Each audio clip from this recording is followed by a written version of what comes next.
Assalamualaikum warahmatullahi wabarakatuh. Perkenalkan, kami dari kelompok 4 ingin menjelaskan tentang siklus hidrologi, di mana yang beranggotakan Ismawati, Dea Asrifani Titus, Wardah Huria, Anugrah Reskiani, dan Rizka.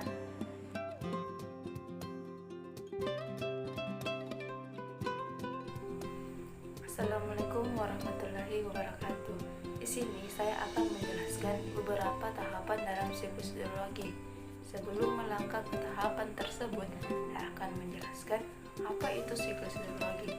Siklus hidrologi adalah suatu proses pergerakan air yang berasal dari bumi, naik ke atmosfer, kemudian kembali lagi ke bumi dalam bentuk hujan.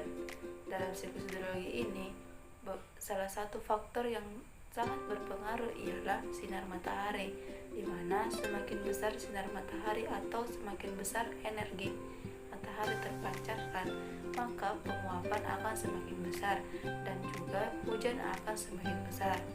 Nah, tahapan pertama yaitu transpirasi, di mana transpirasi adalah proses penguapan yang berasal dari tanaman atau vegetasi. Kemudian yang kedua itu evaporasi. Evaporasi ini ialah penguapan yang berasal dari tanah dan badan air seperti danau, sungai, laut, dan badan-badan air yang lainnya. Nah, proses transpirasi dan evaporasi ini sulit dibedakan, sehingga proses transpirasi dan evaporasi yang terjadi secara bersamaan disebut dengan evapotranspirasi, atau proses penguapan kombinasi antara transpirasi dan evaporasi. Presipitasi adalah proses turunnya air hujan dari atmosfer ke permukaan bumi dalam bentuk yang berbeda, seperti rintik, hujan salju, es kristal, dan hujan es. Adveksi adalah proses pergerakan air dalam bentuk awan secara horizontal dari satu tempat ke tempat yang lain. Proses ini dapat dipengaruhi oleh angin. Baik, saya akan menjelaskan materi tentang kondensasi. Proses siklus hidrologi yang dimana perubahan wujud dari gas ke cair. Kondensasi ini disebut juga pengembunan dan merupakan kebaikan dari proses evaporasi atau penguapan. Proses ini akan terjadi karena pengaruh rendahnya suhu udara, ketinggian atmosfer. Selanjutnya ada runoff. Runoff merupakan suatu proses mengalirnya air dari tempat yang lebih tinggi ke tempat yang lebih rendah. Tahapan siklus hidrologi yang selanjutnya itu tahapan infiltrasi dan perkolasi. Yang pertama saya akan jelaskan tentang tahapan infiltrasi.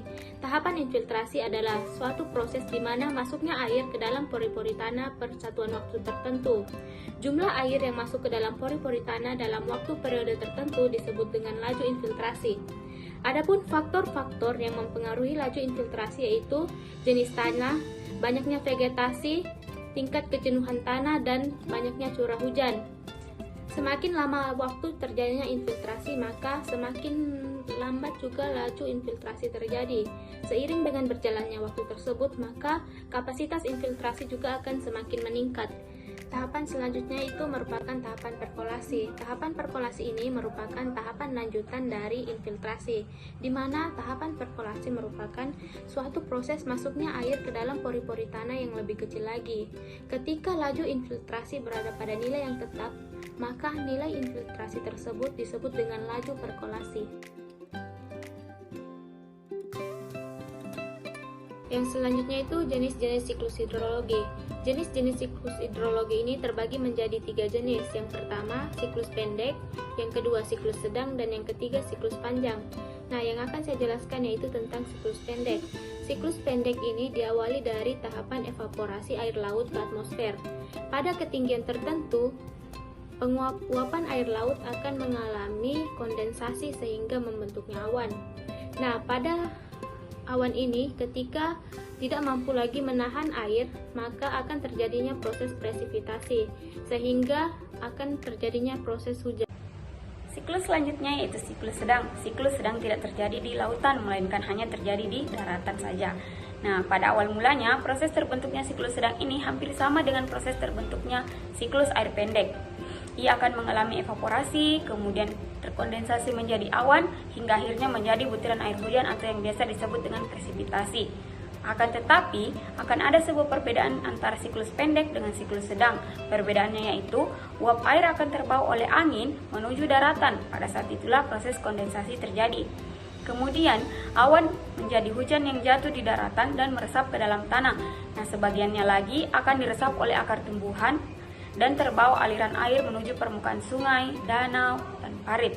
Lalu, air akan melewati berbagai saluran air dan mengulang kembali siklusnya. Siklus yang terakhir yaitu siklus air panjang. Nah, siklus panjang ini adalah salah satu siklus yang memiliki proses yang sangat panjang. Mengapa demikian?